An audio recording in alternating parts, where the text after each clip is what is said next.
Pearson's coefficient of skewness നമുക്കൊന്ന് set ആക്കാം. അപ്പോൾ ഇക്വേഷൻ ആയിട്ട് വരുന്ന എന്താണ്? Mean minus mode divide by standard deviation ആണ്. ഇവിടെ എസ്കെന്റെ വാല്യൂ ഗ്രേറ്റർ ദാൻ 0 ആണെങ്കിൽ പോസിറ്റീവ്ലി സ്ക്യൂഡ് ആണെന്ന് പറയും, ലെസ് ദാൻ 0 ആണെങ്കിൽ നെഗറ്റീവ്ലി സ്ക്യൂഡ് ആണ്, ഈക്വൽ ടു 0 ആണെങ്കിൽ സിമെട്രിക് ആണ്. അങ്ങനെയാണെങ്കിൽ ഒരു ക്വസ്റ്റ്യൻ നോക്കാം. ഇവിടെ 2 ക്ലാസ്സുകൾ തന്നിട്ടുണ്ട്. ഇതിൽ ആരാണ് കൂടുതൽ സ്ക്യൂനെസ് കാണിക്കുന്നത് എന്നാണ് ക്വസ്റ്റ്യൻ. അപ്പോൾ ഇവിടെ ഫസ്റ്റ് ക്ലാസിന്റെ കേസ് എടുക്കുകയാണെങ്കിൽ ഇവിടെ എസ് കെ എന്ന് പറഞ്ഞാൽ എന്ത് വരും? മീൻ മൈനസ് മോഡ്. അപ്പോൾ എന്ത് വരും? 42 ഡിവൈഡ് ബൈ 40 ഡിവൈഡഡ് ബൈ 5 എന്ന് വരും. 5 ആണ് ഇവിടെ സ്റ്റാൻഡേർഡ് ഡീവിയേഷൻ. അപ്പോൾ എന്ത് വരും? 2 divide by 5 that is equal to 0.4 എന്ന് കിട്ടും.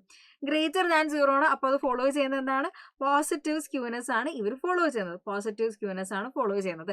ഇനി നെക്സ്റ്റ് സെക്കൻഡ് ക്ലാസ് നോക്കുകയാണെങ്കിൽ അവിടെ നമ്മൾ എസ് കെന്റെ വാല്യൂ എന്ന് പറഞ്ഞാൽ മീൻ മൈനസ് മോഡ്. അപ്പോൾ എന്താണ്? 35 minus 30 divide by standard deviation എന്ന് പറഞ്ഞാൽ എന്താണ്? 4 ആണ്.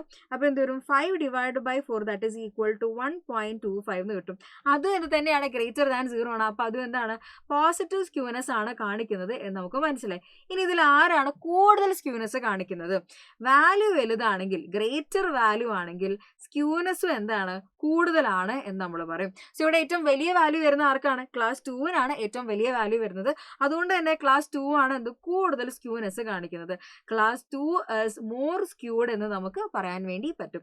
അങ്ങനെയാണെങ്കിൽ നമുക്ക് ഒരു ക്വസ്റ്റ്യനും കൂടെ നോക്കാം. ഇവിടെ നമുക്ക് മീൻ എന്താണെന്ന് പറഞ്ഞിട്ടുണ്ട്? 58 ആണെന്ന് പറഞ്ഞിട്ടുണ്ട്. മോഡ് എന്ന് പറഞ്ഞാൽ 62 ആണെന്ന് പറഞ്ഞിട്ടുണ്ട്. സ്റ്റാൻഡേർഡ് ഡീവിയേഷൻ എന്ന് പറയുന്നത് 8.1 ആണെന്ന് തന്നിട്ടുണ്ട്. അങ്ങനെയാണെങ്കിൽ ഇതിന്റെ Karl Pearson's coefficient of skewness എന്തായിരിക്കും നിങ്ങൾ കാൽക്കുലേറ്റ് ചെയ്യുക? അതേപോലെ തന്നെ എന്ത് സ്ക്യൂനെസ് ആണോ അത് ഫോളോ ചെയ്യുന്നതെന്നും കൂടെ താഴെ കമന്റ് ചെയ്യുക.